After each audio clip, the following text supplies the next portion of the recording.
سلام بر همه شما عزیزان، امیدواریم همه شما خوب هستید. ما امروز درس 15 را میخوانیم. درس 15 امروز ما رنج و گنج میں باشد. رنج مشکلات آتی ہیں، مشکل اوقات آتے ہیں، لیکن مشکل وقت کے بعد گنج، یعنی آپ کے پاس سرمایہ آ جاتا ہے، آپ خوشحال ہو جاتے ہیں، مشکل کے بعد آسانی ہو جاتی ہے.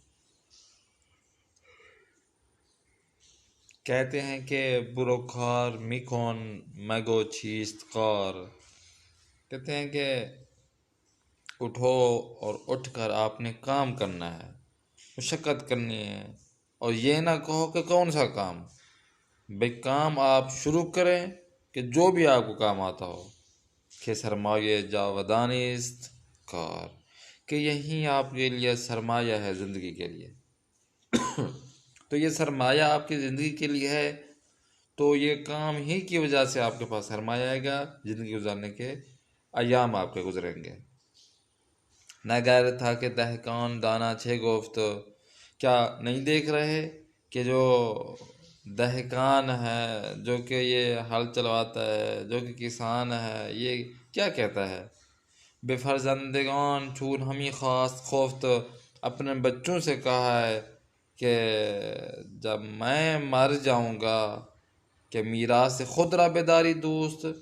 کہ وہ ابھی آپ ہاتھ پہ ہاتھ دھرے بیٹھے ہو کہ میرا انتظار کر رہے ہو کہ میں مروں اور جو میراث ہے وہ آپس میں بانٹ لو. اپنے بیٹوں کو کہنے لگا کہ گنجی زبیشیان اندر اوست، کہ بھئی اللہ کے بندے آپ کام کاج کرو، زراعت کرو، کشاورزی کرو، کہ یہی کام ہمارے بزرگوں کا رہا ہے کہ انہوں نے محنت کی ہے، آج ہم پھل کھا رہے ہیں.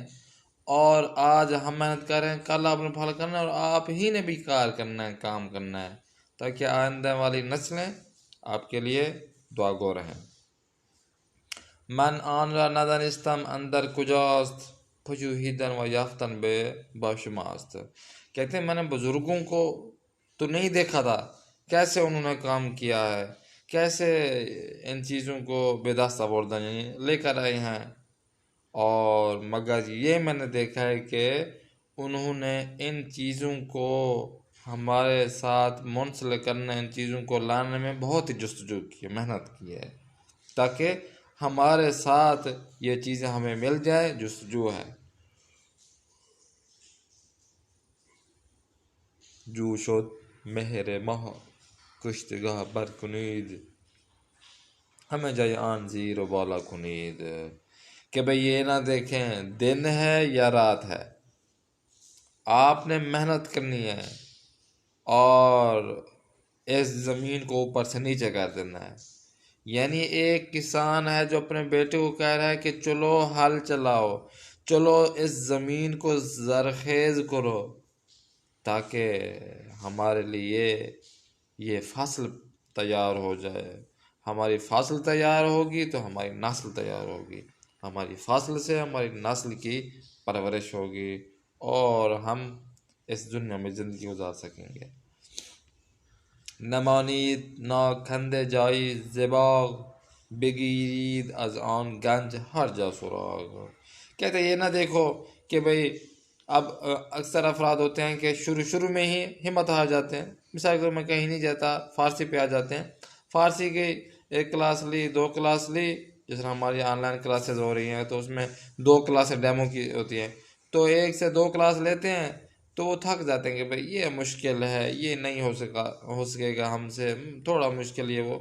تو یہ ہمیں بتا رہا ہے، یہ والا کسان اپنے بیٹوں کے ذریعے ہمیں بتا رہا ہے کہ یہ جو کام آپ انجام دو گے، یہ کام ہی، چاہے آپ زمین کو آپ کھودو، چاہے آپ باغبانی کرو، چاہے کوئی بھی آپ کام کرو، تو اس میں صاف ظاہر ہے کچھ محنت لگے گی.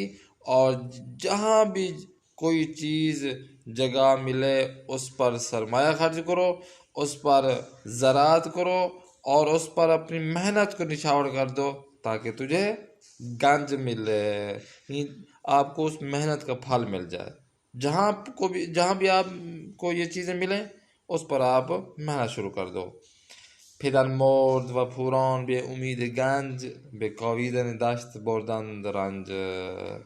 اب باپ تو یہ سمجھاتے سمجھاتے اس دنیا سے چلا گیا، باقی اس کے جو بیٹے رہے، اس کی فیملی رہی. اب جب کہ اس امید کے ساتھ کہ ہمیں محنت کرنی پڑے گی، ہمیں زندگی گزارنے کے جو زندگی کے خرچ و اخراجات اس کو گزارنے کے لیے ہمیں محنت کرنی پڑے گی، ورنہ ہماری زندگی میں دکھ اور درد لکھے ہیں. بگاو آهن و بیل کندن زود، ہم اینجا ہم آنجا و ہر جا کے بود. اب جب والدین ہوتے ہیں تو بچوں کو فکر نہیں ہوتی، وہ بس آتے ہیں جاتے ہیں کھاتے ہیں ادھر ادھر ٹہلتے ہیں. ہاں ان سے جا کر پوچھیں جن کے والدین اس دنیا میں نہیں ہیں، ان کے کندھوں پر بوجھ ڈلا ہوا ہے. پھر ان کو دیکھیں، چھوٹے سے چھوٹا بچہ بھی کام کاج کر رہا ہے، دن کو پڑھائی کرتا ہے فرسٹ ٹائم تو سیکنڈ ٹائم وہ کام پہ جاتا ہے، سیکنڈ ٹائم اگر پڑھائی کرتا ہے تو فرسٹ ٹائم وہ کام پر جاتا ہے، رات کو کام کرتا ہے دن کو کرتا ہے. تو یہ کس لیے کرتا ہے؟ اپنی فیملی کے پیٹ پالنے کے لیے کرتا ہے. یہ شخص بھی سمجھاتا رہا اپنے بچوں کو، کام کاج کرو، کہ میری مرنے کی امید نہ رکھو کہ مر جائے گا یہ ساری جائیداد ہماری ہو جائے گی. اب جب کہ وہ مر گیا، اب ان کے اوپر مشکلات آن پڑی ہیں کہ وہ جو میرے والد صاحب تھے جو اتنے مشکلات سے محنت سے یہ کمائی کرتے تھے اور ان کو صاف ظاہر تجربہ بھی ہو گیا، ہم نہ تجربہ لوگ کیسے ہم زندگی گزاریں گے. اب جب کہ انہوں نے اسی رنج کے ساتھ بیل اور اس کے ساتھ جو زمین کو سرخیز کرنے والے جو آلات ہوتے ہیں بیل کے ساتھ وہ لگائے اور چل پڑے زمین کی جانب، اور جس جگہ دیکھا کہ اس کو زراعت کے لیے میسر ہے تو ادھر بھی انہوں نے زمین کو زراعت کے لیے چلایا، بیل کو چلایا اور ادھر بھی چلایا، اور جب بھی جس جگہ پر بھی دیکھا تو اس پر کام کرنا شروع کر دیا. کزار در آن سال از آن خوب شکام، زہر تخم برخاست ہفتہ تخم. ہاں دیکھا کہ جب محنت آپ نے کرنی ہوتی ہے، جب محنت ایک چیز پر ہوتی ہے تو خداوند متعال اس میں برکت دے دیتا ہے. اب یہی لوگ ہیں بیل کے ساتھ آہن کے ساتھ انہوں نے کام شروع کیا. جب کام شروع کیا، زراعت کا کام شروع کیا، گندم اگائی. اب جب کہ گندم زراعت کے لیے آمادہ ہوئی تو ایک ایک گوشے، ایک ایک دانے سے 70 گوشے، 7 گوشے نکلے. خداوند متعال قرآن مجید میں بھی یہی فرماتا ہے کہ میں ایک کے بدلے 7 چینج کر دیتا ہوں ایک دانے. تو یہ جب انہوں نے محنت کی تو خداوند متعال نے رنگ اس میں بھر دیا، محنت کا پھل ان کو دے دیا، اور یہ خوشحال ہو گیا جب ان کی فصل پک گئی. نشد گنج پیدا ولی رنجشان، چھنان چون پدر گفت شد گنجشان. آپ دیکھیں اب انہوں نے پہلے تو ان کے والد صاحب نے جو سمجھایا تھا کہ جو بھی کام کرو گے پہلے آپ کو رنج و مشکل دکھ سہنے پڑیں گے.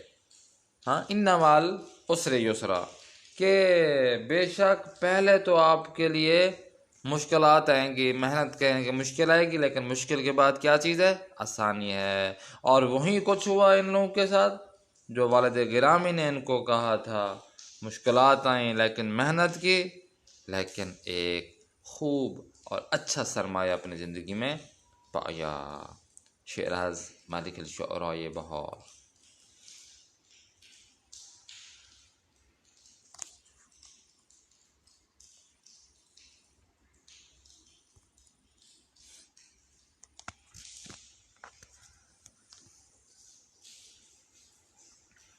خوب کلمہ و ترکیب ہے داد ہے. اندر یعنی داخل کے معنی میں استعمال ہو رہا ہے. برخاست یعنی اٹھو، اٹھنے کے معنی میں استعمال ہو رہا ہے. پجوہیدن تلاش کرنے کے معنی میں استعمال ہو رہا ہے، جستجو کرنے. پوران پور جمع پور یعنی پسران یعنی فیملی بیٹے. پیشینیان بزرگان جو پیچھے گزر چکے ہیں ہم سے. جاودانی یعنی ہمیشہ سے، چنان چون یعنی ویسا ہی جو بتایا ہے، چون ہمی خاص گفت کہ اس جگہ پہ جو معنی ہے وہ یہ ہے کہ اس وقت جب میں مر جاؤں گا، فرزندگان جو فرزند ہے، جب میں فرزندگان بیٹے قضارہ یعنی جب کوئی قضا آئے گی، جب کوئی اچانک کوئی مسئلہ ہوگا، یا میں مر جاؤں گا، کہ معنی میں استعمال ہو رہا ہے کاویدن جو سجو کندن کے معنی میں استعمال ہو رہا ہے، کھودنا، کاشتگاہ ہے یعنی مخفف ہے کاشتگاہ کا، یعنی زمین کی آبیاری کرنے اور زراعت کرنے میں بھی استعمال ہوتے ہیں یہ۔ ماہ یعنی مخفف ہے ماہ کے مہینہ۔ میراث وہیں ارث کے معنی میں استعمال ہو رہا ہے۔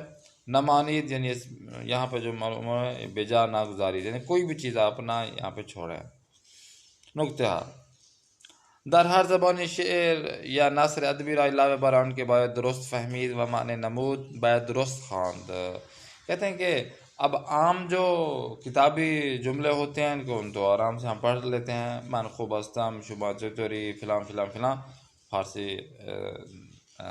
فارسی لہجے کے ساتھ ہم کتابی شکل میں جو کچھ الفاظ لکھے ہوتے ہیں جملے ہم پڑھتے ہیں، لیکن ہر زبان میں چاہے شعر ہو یا نثر ادبی ہو، اس کو سمجھنے اور اس کے معنی کو حاصل کرنے کے لیے ایک خاص قسم کی روش ہوتی ہے، جسے ہم کہتے ہیں کہ صحیح طرح پڑھنا، اچھی طرح پڑھنا۔ تو شعر و اشعار و ادبی نثر کے لیے ہمیں ایک طریقہ اپنانا ہوتا ہے کہ اس کو ایک خاص طریقے کے ساتھ ہمیں پڑھنا ہوتا ہے، تاکہ ہمیں اس کے معنی اور ترجمہ سمجھ میں آ جائے۔ درواگے دو کھارا باید برائے فہم درست شعر یا نثر ادبی انجام داد یہ کہ صحیح خاندان ہنو دوم صحیح و مناسب معنی کردن کلمہ ہا اصطلاحات و عبارت یا آنا۔ اب دیکھیں ایک تو کام ہو گیا اچھی طرح پڑھنا، دوسرا یہ کہ ان پڑھ تو لیا ان کا معنی بھی سمجھنا، کیونکہ شعر و اشعار میں ایسی ایسی اصطلاحات وہاں پہ آئی ہوئی ہوتی ہیں کہ جن کا ہم معنی غلط بھی کر سکتے ہیں، ہمیں سمجھ بھی نہیں سکتے، تو تشریح کرتے وقت ان کی اصطلاحات کو ہمیں اچھی طرح سمجھنا چاہیے۔ شعر ایک خاص روش کے ذریعے جب ہم پڑھتے ہیں تو اس سے ہمارا جو معنی ہے وہ اچھی طرح سمجھ میں آ جاتا ہے۔ درست و صحیح خواندن شعر یا متن ادبی ہم در زیبایی کلام مهم است و هم در درست معنی کردن آن مثلا در این جمله دقت فرمایید، بخشش لازم نیست ادامش کنید۔ اب دیکھیں ایک تو یہ کہ صحیح جس طرح سے کہ صحیح پڑھیں، درست پڑھیں اور متن ادبی کو، اور یہ جب آپ پڑھ رہے ہوتے ہیں تو پڑھتے وقت ہی اگر کسی جملے کو اچھی طرح پڑھیں تو اگلے بندہ جو سنتا ہے اس کو بھی بہت ہی وہ محظوظ ہوتا ہے اور اچھا لگتا ہے، اور معنی کرنے میں بھی بہت آسانی ہوتی ہے۔ جیسا کہ اس جملے میں دیکھیں کہ بخشش لازم نیست اعدامش کرید، یعنی اس کو معاف نہیں کرنا، اس کو پھانسی دینا ہے۔ اب اگر علامت مکس ویرگول بعد از کلمه لازم نیست قرار بگیرد حکم اعدام باید اجرا شود، اگر بعد از بخشش قرار بگیرد حکم آزادی باید اجرا شود۔ اب کہتے ہیں کہ اگر یہ قوما جو ہے اگر آ جاتا کہاں پر لازم نیست کے بعد از کلمہ لازم نیست کے بعد اگر قوما آ جاتا قوما، تو اس کا مطلب یہ ہوتا ہے کہ بھی اس کو پھانسی دے دو۔ بخشش لازم نیست یعنی اس کو معاف نہیں کرنا، اب یہاں پر ٹھہر کر آگے اعدامش کنید، اس کو پھانسی دے دو اگر نیست کے بعد قوما ہوتا۔ لیکن اگر قوما ہوتا بخشش کے بعد، بخشش لازم نیست اعدامش کنید، تو اس کا مطلب ہے کہ اس کو پھانسی نہیں دو، اس کو آزاد کر دو۔ تو دیکھا یہ قوما بھی کتنا اہم ہے، اور ہمیں ٹھہر کر پڑھنا بھی کس طرح زیبائی کے ساتھ۔ اگر میں کہتا بخشش لازم نیست اعدامش کنید تو اس کا مطلب ہے کہ اب اس کو پھانسی دے دو، جج کہہ رہا ہے۔ لیکن اگر یہی جج اسی کو کہتا ہے کہ بخشش لازم نیست اعدامش کنید، معاف کر دو، اس کو پھانسی نہ دو، تو یہ اس سے پتہ ہے کہ اس کی آزادی کا کہہ رہے ہیں۔ تو یہ یہ چیزیں بہت ہی مہم ہوتی ہیں پڑھائی میں، وقت پڑھتے وقت ان کو بہت ہی دقت کرنا ہوتا ہے، ورنہ ان کا معنی ہی چینج ہو جاتا ہے۔ دوسرا نکتہ گاہی کلمہ امید در شعر و نثر ادبی به صورت مشدد تلفظ می شود، امید خواند می شود۔ اب دیکھیں امید ایک عام سا لفظ ہے، اردو میں اور فارسی میں امید کہتے ہیں، لیکن جب شعر و اشعار میں آتا ہے تو تشدید مشدد ہو جاتا ہے، میم کے اوپر تشدید لگ جاتی ہے، امید بے خدا، تو امید پہ آپ تشدید لگا دیتے ہیں، تو یہ شعر و شعر کے اس پہ ہے۔ جوینده یا بندے است، جو شخص صحیح و کوشش کرتا ہے، جو شخص بہت ہی محنت کرتا ہے، تو اس کے لیے کیا ہے؟ اس کے لیے کامیابی ہے۔ اگر بخواهیم ما تصمیم بگیریم تلاش کنیم و ناامید نشویم سر انجام به آرزوها و خواستهای خود میرسیم۔ اگر ہم چاہیں اور ہم وعدہ کریں اپنے آپ سے کہ ہم محنت کریں گے اور ناامید نہیں ہوں گے، تو اس کا نتیجہ کیا نکلے گا؟ ہماری آرزوئیں، ہماری امیدیں کیا پوری ہو جائیں گی، ہم اپنی امیدوں پر پورا اتریں گے اور ہماری جو مشکلات ہوں گی وہ دور ہو جائیں گی۔ ہمیں کسانی کے نام آنان را با احترام یاد میکنیم و شنیدیم یا دیدیم، وہ لوگ جن کا نام ہم نے احترام میں ہمیں یاد ہے، مثلا ہم کہتے ہیں کہ علامہ اقبال، قائد اعظم، فلاں، امام خمینی، یہ ان افراد کے جب ہم نام لیتے ہیں یا سنتے ہیں یا ان کو دیکھا ہوا ہے تو مقام ہے بلند و عالی دست یافتند، کہ انہوں نے جو اپنا مقام بلند اور عزت عظمت پائی ہے، افراد ہستند کے باکوشش اور پشتگار بے جائے رسیدند، یہ وہ افراد ہیں جنہوں نے محنت کے ذریعے اس مقام پر آئے ہیں، محنت مشقت کے ذریعے اس جگہ پر یہ براجمان ہوئے ہیں۔ اب با مطالعہ زندگی و بزرگان و دانشمندان می فهمیم که آنها با اعتماد به خود، پایداری در کارها، تحمل و سختی ها و اراده استوار و محکم موفقیت و نتیجے رسیدند۔ اب جب کہ ہم ان افراد کو دیکھتے ہیں، ان افراد کی زندگی کا مطالعہ کرتے ہیں جو بزرگان ہیں، جو بہت دانشمند ہیں، تو ہمیں پتہ لگتا ہے، ہمیں سمجھ آتی ہے کہ یہ وہ لوگ ہیں جنہوں نے اپنے اوپر اعتماد کیا، انہوں نے اپنے کاموں پر پائیداری دکھائے، انہوں نے سختی جھیلی، انہوں نے جو ارادے ان کے تھے محکم و استوار تھے، انہوں نے تحمل برداشت کیا ان مشکلات کو، تاکہ یہ نتیجہ تک پہنچ جائیں، یہ انہوں نے جو مقصد لیا ہوا تھا نتیجہ پہنچنے کے لیے، اس مقصد میں کامیاب ہو سکیں۔ ابو نصر فارابی یکی از دانشمندان ایرانی کے بے معلم ثانی دوم شہرت دارد۔ ابو نصر فارابی ایک ایرانی دانشمند ہیں کہ جو معلم ثانی، جسے معلم استاد کہتے ہیں، ثانیہ دوسرے استاد مشہور ہیں اسی نام سے۔ ہنگام تحصیل تنگ دست و فقیر بود، جب وہ پڑھ رہے تھے تو فقیر و فقراء جیسی زندگی گزار رہے تھے۔ بے طوری کے شمع نداشت شابہ در روشنائی آن درس بخواند، حتیٰ کہ دن کو تو وہ محنت سے پڑھتے تھے، لیکن رات ہے نا، تو رات کو ایک موم بتی بھی نہیں ہوتی ان کے پاس تھی، ان کے پاس ایک موم بتی تک کے پیسے نہیں ہوتے تھے کہ وہ موم بتی کو جلائے اور اس موم بتی کی روشنی میں وہ اپنے کلاسیں پڑھ سکے، اپنے علم حاصل کر سکے یا خود پڑھ سکے، ہومار کر سکے۔ حضرت آیت اللہ العظمی مرعشی نجفی با تحمل گرسنگی و گذشتن ہر چه داشت ہزاران نسخه کتابی خط ارزشمند را خرید، تبھی گان آراب غیرت نبردند۔ اب حضرت آیت اللہ العظمی مرعشی نجفی ہیں جو کہ قم المقدس میں مدفن ہیں، جو کہ حضرت فاطمہ السلام علیہ کے حرم کے نزدیک ہی ہیں، ان کی قبر مطہر۔ وہ حضرت مرعشی نجفی وہ شخصیت ہیں کہ جو با تقوی ہیں، جو کہ بی بی کے حرم مطہر میں صبح کی نماز کے وقت پہلے شخص ہوتے جو حرم میں داخل ہوتے ہیں، نماز پڑھاتے۔